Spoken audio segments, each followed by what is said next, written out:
DHS Secretary Kristi Noem is reportedly changing her focus out of Minnesota following scrutiny over her handling of Alex Pretti's death by federal agents this past weekend. Noem spent 2 hours at the White House yesterday speaking with President Trump about her department's actions in Minneapolis. It comes as the administration tries to shift its strategy following Pretti's death. Border Patrol Commander Greg Bovino and some of his agents are also expected to leave Minneapolis soon. Sources say that could happen as early as today. I want to bring in CBS News Homeland Security correspondent Nicole Sganga. Nicole, you've been covering the story almost since the beginning.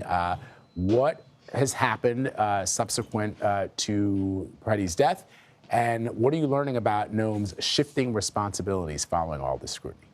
Yeah, absolutely. Vlad, there was a meeting at the White House yesterday between Tom Homan, DHS Secretary Kristi Noem, and the President of the United States. I mean, we should point out to viewers, it is very rare that President Trump pivots his strategy, particularly on what has been considered a signature campaign and White House issue, immigration. And we are seeing a bit of a 180 here with the decision to remove U.S. Border Patrol Commander at Large, to demote Gregory Bovino back to his initial position as sector chief in the El Centro district out in California, remove him from Minneapolis. We're told that he will leave in the coming days, is on his way out. With that, a sort of change and shift in strategy. You're going to see less U.S. Customs and Border Protection officials on the ground. You're going to see more ICE officials. And frankly, there's a new sheriff in town in Tom Homan. We've been told that Tom Homan, the border czar, has approached the president over the past few days saying he could do a better job when it comes to the situation on the ground, and the president is giving him this opportunity. Meanwhile, Vlad, to your earlier question, this investigation continues into the death of Alex Pretti. Protesters remain on the streets in sub-freezing conditions in Minneapolis.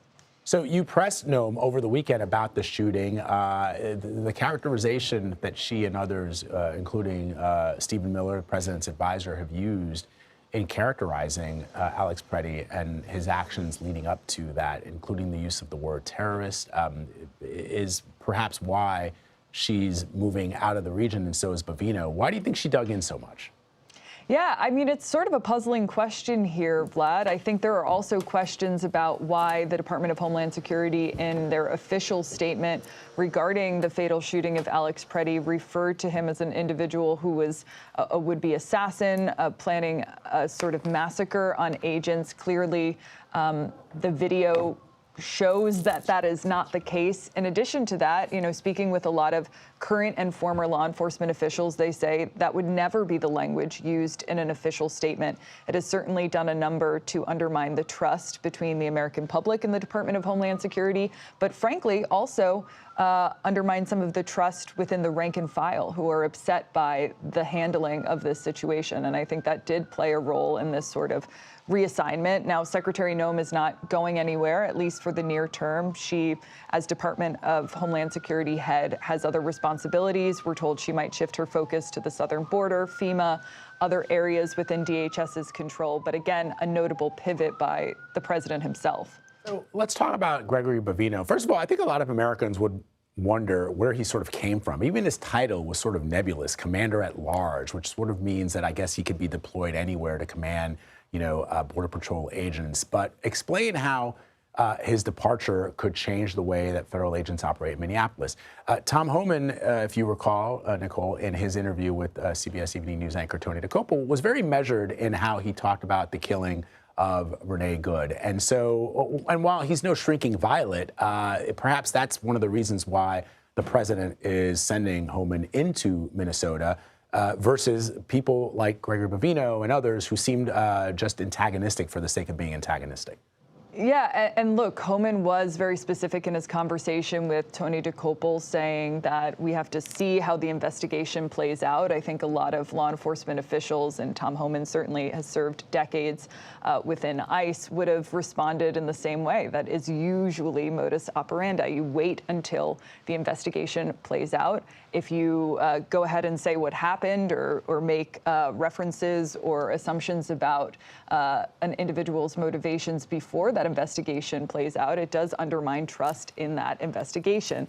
I think As for how the president perceives Tom Homan, Tom Homan is someone who worked under the Obama administration, who received awards from President Obama. I think, while to your point, he's no shrinking violet, President Trump perceives him as someone who can work well with both Republicans and Democrats. Of course, President Trump having conversations with Governor Walz and Minneapolis Mayor Frey, trying to sort of make peace, so to speak. And President Trump, cares deeply about his own perceived role as peacemaker in chief. He thinks that Tom Homan is someone who can execute on that strategy, according to U.S. officials we've been talking to. As for what will happen on the ground, this is incredibly important, Vlad, because Gregory Bovino, U.S. Border Patrol Commander at Large, which, yes, is a new position, has a CBP background. And he has been pouring U.S. Customs and Border Protection officials into some of these cities, not just Minneapolis, but also Chicago, also Los Angeles. And they have a very specific way of operating. They tend to do wider sweeps.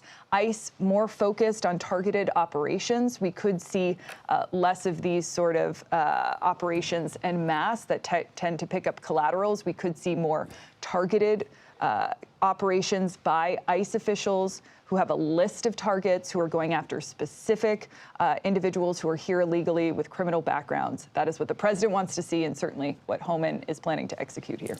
All right, Nicole Sganga reporting from Washington for us. Nicole, thank you. Thank you. CBS News correspondent Ian Lee is joining me now from Minneapolis. So, Ian, the U.S. District Court is now demanding acting ICE Director Todd Lyons appear before them. What's happening there?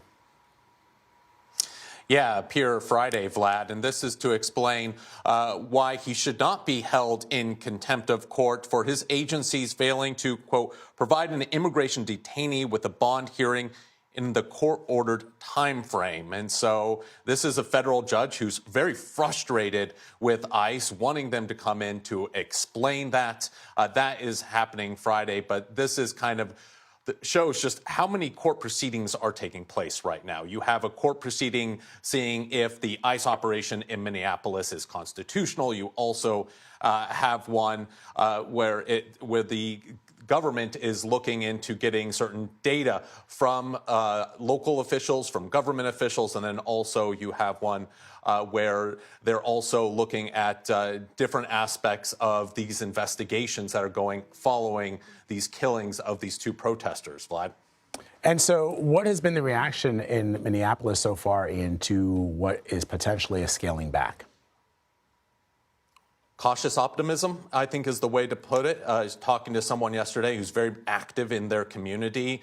Since ICE began their operations, they have been helping folks who are in hiding. They want to see ICE go. A lot of people here in Minneapolis and St. Paul and the Twin Cities want to see ICE go. Now, there are some indications that that could be happening. Two DHS officials told CBS News that the Border Patrol is going to start withdrawing some of their troops. We know Gregory Bovino is going to be leaving with some of his men. And also, we heard just a conversation between the president and the mayor here in Minneapolis that the situation needs to calm down a bit. And so these are all indicators that Operation Metro Surge could be wrapping up potentially, Vlad.